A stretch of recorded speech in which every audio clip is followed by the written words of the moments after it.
Ce dimanche 28 décembre 2025, la République centrafricaine organise des élections générales groupées, à savoir la présidentielle, la législative, régionale et municipale, une première depuis plusieurs années.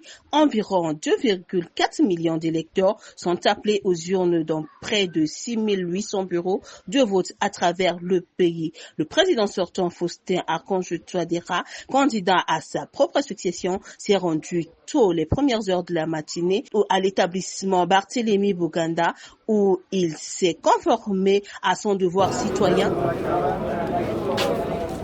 À voter. Plusieurs candidats, dont l'ancien Premier ministre tels que Anissé Georges Deleguélé et Henri-Marie Dandra, figurent sur la liste officielle des prétendants à la présidence. Quant aux observateurs venus de l'Afrique, de la CEEAC et de l'Union européenne, quant à eux, ils ont apprécié la mobilisation, la logistique de tout ce que l'ANE a fait pour le déploiement effectif des mobilités à temps dans les centres de vote et l'organisation réussie de ces élections groupées, comme nous le dit ici un de ces observateurs. Je m'appelle donc Marinette Dorcas, je suis chef de mission pour l'Observatoire pour les libertés publiques en Afrique.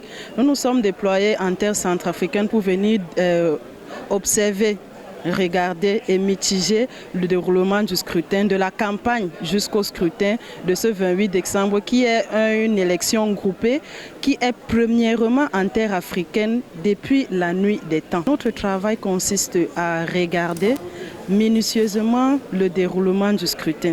Est-ce que les bulletins de vote ont été correctement établis? Est-ce que les scrutateurs ont leur nom inscrit sur les listes? Est-ce que les scrutateurs connaissent au moins qui sont les partisans des partis politiques dont ils défendent la cause? Qui est-ce qu'ils connaissent?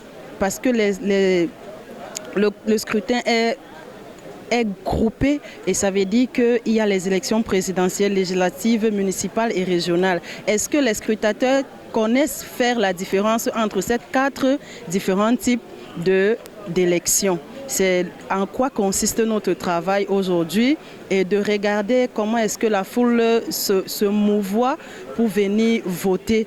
Est-ce que la foule, est-ce que les scrutateurs sont habiles à entrer, à avoir accès au bureau de vote et au centre de vote?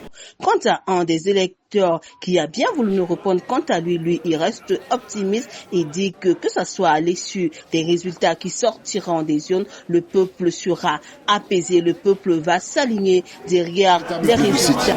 Je pense que la question ne se pose même pas. Vous avez vu sur le terrain l'engouement que la campagne du président a suscité sur le plan populaire, l'engouement populaire. Vous avez pu aussi constater que l'opposition était totalement, je dirais, inexistante sur le terrain. Personne n'allait... ils étaient obligés des fois de payer quelques badauds pour pouvoir assister à leur meeting. Les choses sont claires, hein, les jeux sont faits. Non pas parce que on peut imaginer plein de choses, mais c'est l'engouement populaire. C'est une première dans l'histoire de ce pays.